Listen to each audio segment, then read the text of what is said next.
corona pandemic outbreak, most people are, stocking up on essentials rather than splurging on luxurious or discretionary items.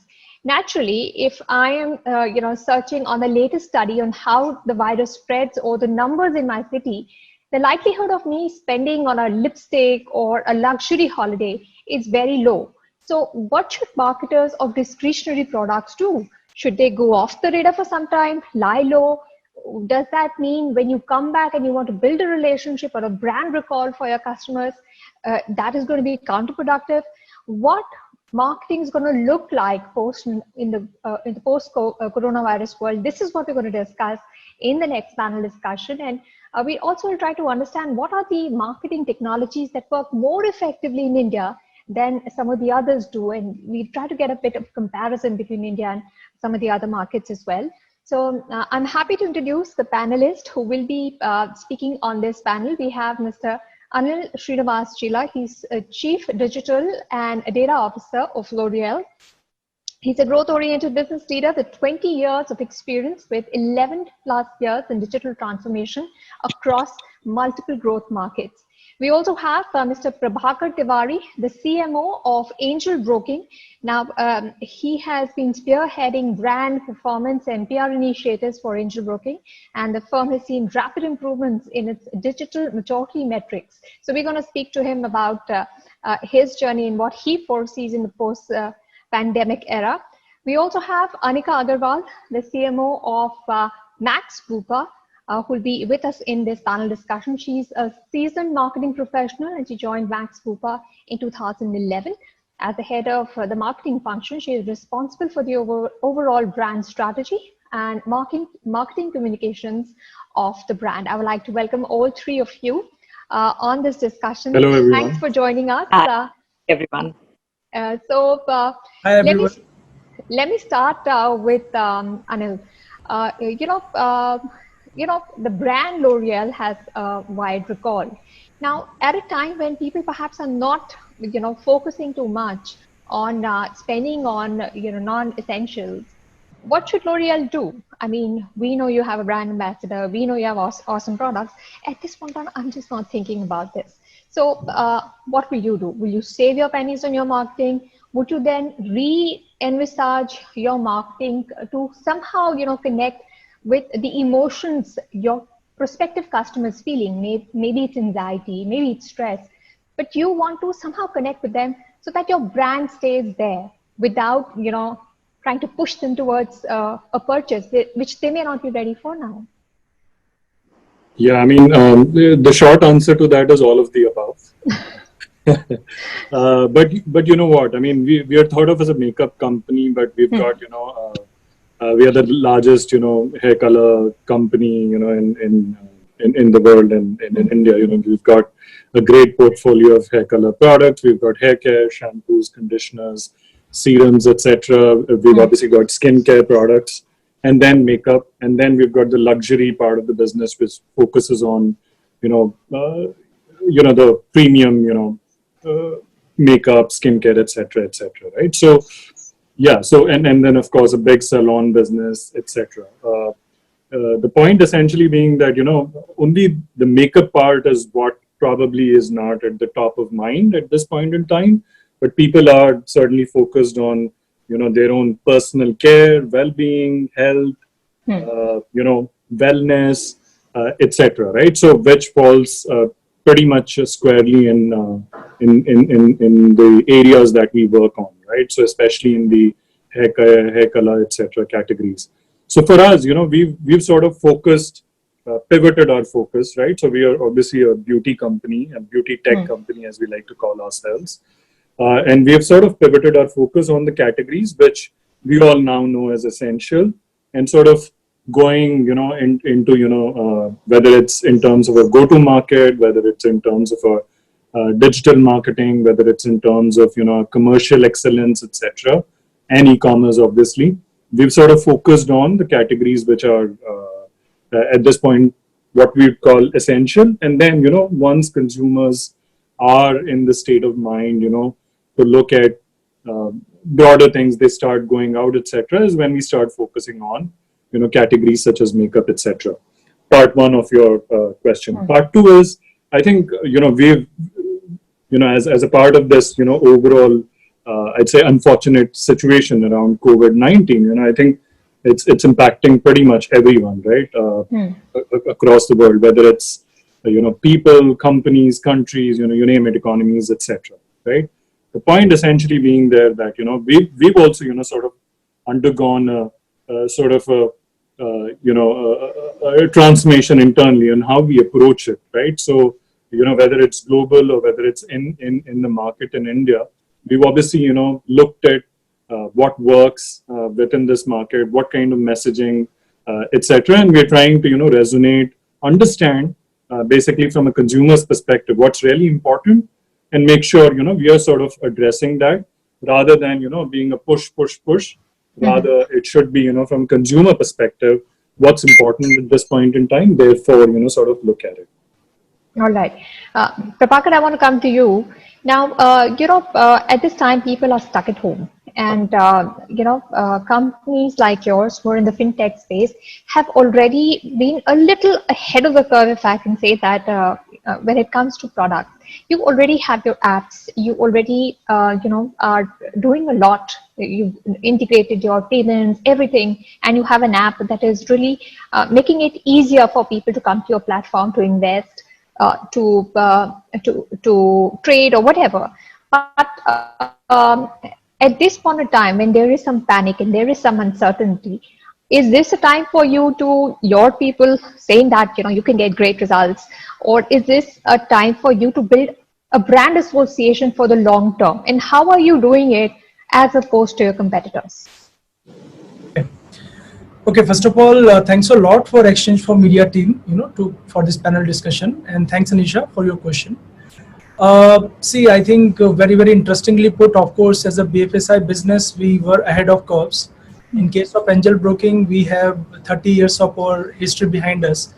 And particularly last 4 years, we have done a lot of work for digital transformation. And it paid off beautifully, since March, the lockdown started. So let me tell you that since March, for 3 months, we had average customer acquisition of around 1 lakh per month, 1 lakh plus, that's very, very high number. Now, what do you attribute that to, Prabhakar? Why? No, Anisha, I would love to do that, but I must say that this has happened because of course, change in customer behavior, and second, of course, our readiness, and of course, our advertising and marketing campaigns. So a lot of interest we saw in terms of organic, like people are spending more time reading about your brand or trying to go through your website pages. And once they become interested, there is a customer DIY journey, which doesn't have any physical interface.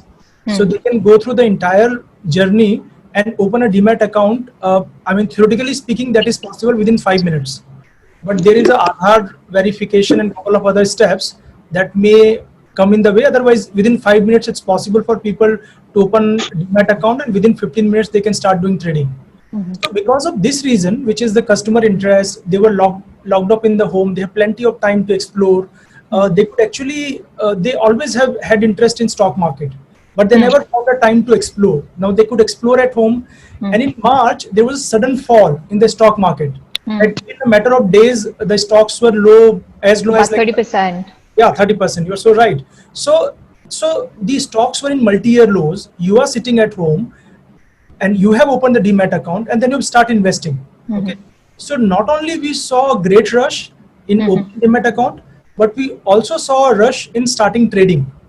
So take for example, usually what we call day 0, day 1, like post opening Demat account, if day 0, day 1, only 10% people trade, that number went to as high as 25%. Okay. So 2.5% jump, 2.5 times jump on that also. So coming back to your question, is this time to lure customer, or is it time to build a long brand? Okay. Yeah. Now, if you look at angel broking, last year we went in kind of flat brokerage. Okay. So we are a full service brokerage house with a research and advisory team, best in class. And now we are available at brokerage prices as low as any discount broker out there. Okay. And what we call it, aage badhne ka smart sauda. Okay. So somewhere idea is not to lure them. because we But to have offer them value. to offer them value. And why is it long term? Because I mean, you just opening a Demat account doesn't give me any revenue, and neither you buying stock for the first time doesn't give me revenue. What gives me revenue is that whatever investment you are making, you are able to see growth in that, and that makes you keep investing again and again, and that's where we make money as a brokerage house. So somewhere I Right. think we have tried to balance both, in terms of educating them and also keeping them engaged with us. So that's my two bits on what you asked. Right. So, Anika, I want to ask you, when everybody is panicked and, oh, there's a pandemic, let's buy insurance. That's the first thing that's going to come to anybody's mind. But, when the dust settles and people go back to doing other things, how are you going to keep that recall? When there's panic, pushing things on their social media, on the Facebook, it's not that tough, right? But Right. how much inroad have you made during this time that even later people will come back to you when things seem normal and they will still value your product? What strategies have you applied now? What are the channels you think that work most effectively for you? Sure. Thanks, Anisha and Prabhakar. I love your background. Takes us back to the original June. So thank you for that. Coming back to us, Anisha, I think what we've done is that we've broken this into three parts. The first is that, what do we do really within this pandemic period? And we have a very different problem, or I shouldn't say good problem, but a different situation. Ours is a category where people usually don't have time to spend on. They will come and say, oh, insurance is something that I have to buy and it's always at the back and not something It's a cost interesting nobody that wants to make. Correct. So you have a situation where customers are coming to you and saying that, I need to buy insurance. But you also have two other phases after that. One is the first phase when, immediately when they come out of this pandemic phase, what will they do? And from a medium to long term view, what can you do for the brand and the business? So first, when we speak about the pandemic, I think, yes, there is a big rush to buy insurance right now. What we've got advantage of is that what we were getting ready in terms of customer revolution and customers coming in, buying digitally, access to data, that's coming in handy. What we are also doing is that we are also trying to utilize the trust that the customers had on the brand, right? So this is the real time when customers really value what you've built as a brand, and you milk it and you say that, hey, I'm a brand that you've trusted for a period of time. And in these times of pandemic, you buy me. But beyond that, what we're also doing in this period is to actually create brand trust for future. So while there is, a part of marketing which is focusing on selling and, helping customers buy the right insurance products, we're also saying that at this point in time, we will do three things as a brand. We will provide them access to healthcare. And when we say access to healthcare, it is the right healthcare, whether it is hospitals or whether it is healthcare at home also. So a lot of play around adjacent categories. Insurance is typically bought to pay for hospital coverage. But today, many people cannot go to a hospital, right? I need a doctor on a video call, for example. Yes. So we are enabling adjacent categories for that customer trust to build for future. So we are providing access. We are providing information right now because, in this world, that's a big premium. Everybody is saying this drug has come, it will do this. Hospitals are cheating you, rates have grown. Yeah. So a lot of information that you provide at this time will help seed you as a brand which takes care of the customer beyond just paying for the policy. And the third is that with the MarTech stack that we have already built, we are finding new ways of engagement. So when we talk about customer engagement and communication, it is more about what did I experience at this time when I was with you to spread word of mouth. So when you look at our MarTech stacks, and we've spoken about it, and in the last presentation, I heard the fact that, it's so tough to build your own data stack, but how important and critical it is. So I think at Max Bupa, at least for us, we were on that journey for the last 2 years. So the fact that you have your own data, which is transactional, you also have a lot of, digital identity data of the customer that we get. But, we also encourage a lot of zero-party data coming in, customers actually giving us their own information. So we speak about the role of IoT in categories like ours. We use IoT to encourage the customer to actually give us their health information and access, which helps us to personalize and customize. So analytics is working for you. Now I have one question for all of you, and I'll give you examples. Now, I can always buy a lipstick online, Anil, but I like to walk into a store and try it out. I don't want to risk the shade and the texture and everything. Prabhakar, I like my broker to call me and tell me what is coming up, if it's a rights issue or something like that. And Anika, when I buy an insurance, I feel more safe, more relief if I'm talking to an agent. If I have a problem, I will call him. If I have a claim, I will call him. Now, in this pandemic, this one-on-one has disappeared. So what is your strategy now? You will revert to a strategy where you will have a points person, or do you think habits will change so much that you might as well work in a model where there is, there is a connect, but not a physical one. There is trust without a person. What is your strategy? I'll one by one. If Prabhakar, you can go first. Okay, so as I shared with you that we started the digital transformation journey 4 years back. Okay, so last year, apart from changing our pricing, we changed our business model. So rather than having field force during acquisition phase, we started with a telecaller. So face-to-face interaction, we moved to a telecaller. And while we had a DIY journey available, we upgraded the DIY journey. Today, I can tell you at least for the online, the DIY journey is as high as 32 to 35%. That's a high percentage. So customer come, they follow the 6-7 steps of filling the forms and all, and they kind of open their Demat account, right? So that's on the acquisition phase. Now coming to the service and revenue side, where once you have become a customer, you need to be educated, you need to be told, that these are various segments, future and options, intraday, you need to buy that stock, this stock, platinum advisory and all of that. There also, we are encouraging more and more that our app should be so intuitive, the experience should be so interesting, and the knowledge point should be so available that customer can choose things on their own. Because while some people still like to call broker, but many a time some mis-selling may happen, right? Because you are not observing that interface. While our KPIs are more towards customer doing their own kind of trading, but maybe because of human element, something can happen, right? So the point I want to make is that irrespective of the COVID-19, our focus was to become a very mass retail player. Today we are in top 2 in terms of market share of new Demat account opening. And in terms of active client, we are number 5, where we want to be number 3. So we believe we will make a very sizable business model where our entire focus would be that customer can do their own journey on our platform, not just during acquisition phase, but also during revenue phase. So somewhere, we are not too bothered about giving a human face or making a human connect available. Right. So for Angel, that journey is already started. Anil, how about you? Yeah, so for us, we've been in this digital transformation journey for the last few years, right? So as a part of the overall, transformation, again, referring to the point earlier where I said we are a beauty tech company. 2 years back, we acquired a company which is called Modiphase. Modiphase is into augmented reality, virtual reality. It basically, allows for the use case that you were describing, right? Yes. So where you can try it out at home and see yourself. Home, on an app, on a website, or at the POS counter, at the counter. If you don't want to touch anything, you can have an iPad, look at it, and, just apply various shades of lipstick or compact or, mascara or whatever, right? Whatever beauty product that you're looking for.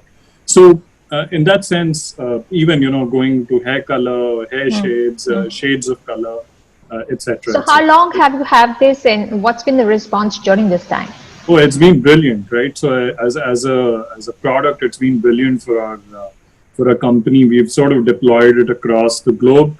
In India, we now have it live across our websites, where we will be, we are looking to go live, talking to our e-commerce partners, and then, at the POS counters as well, right? So that's one part of the journey, really, in terms of contactless, fully digital interface as far as this is concerned, the transaction or the one-to-one is concerned. There's also a big part of the business that we are famous for, which is part of the salons, right? The hair salons, right? So hair salons for us is extremely important as well, right? So again, there we have an app called Style My Hair, which is again, powered through Modiphase, where customers can check out different hairstyles, different shades of color, etc.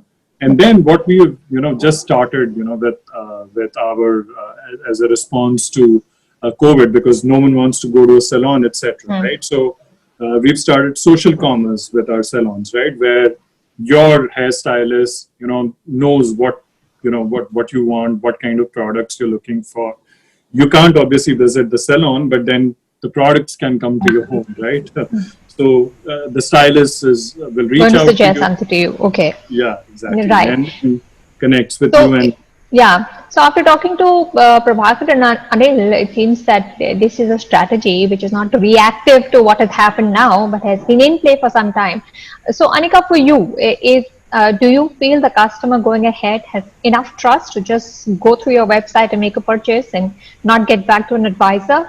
Are you playing for that in the future? Absolutely. I think the path to purchase will change fundamentally for our category, and you will see more and more people getting the comfort. But as some of my colleagues said, we'll also build in solutions which give them that comfort. So, whether it's a video advisor or whether it's an advisor always available, that will be there. But also for your agent advisors, if they'll still play a fundamental part, right? Human touch will not go away. And especially for us Indians, what we're also using this period and time is for giving enough data and information about the customers to our agents. So, when I come to you, I know more about you, and there is a more personalized offering in place for you. Okay. And once you have a touch, going forward, how do we really go forward and almost have no human touch with that customer once the first trust and first touch is established? Okay. So there'll be a play of both, Anisha. Okay. All right. I would like to thank all of you for taking the time out and sharing with us your experiences and how you are adapting your marketing strategies to the post-COVID world. Anika, Prabhakar, Anil, thank you so much for being with us on the Martech India Bridge conference. Thank you so much for being with us. Thank you. Thank you, Anisha. thank you. Pleasure.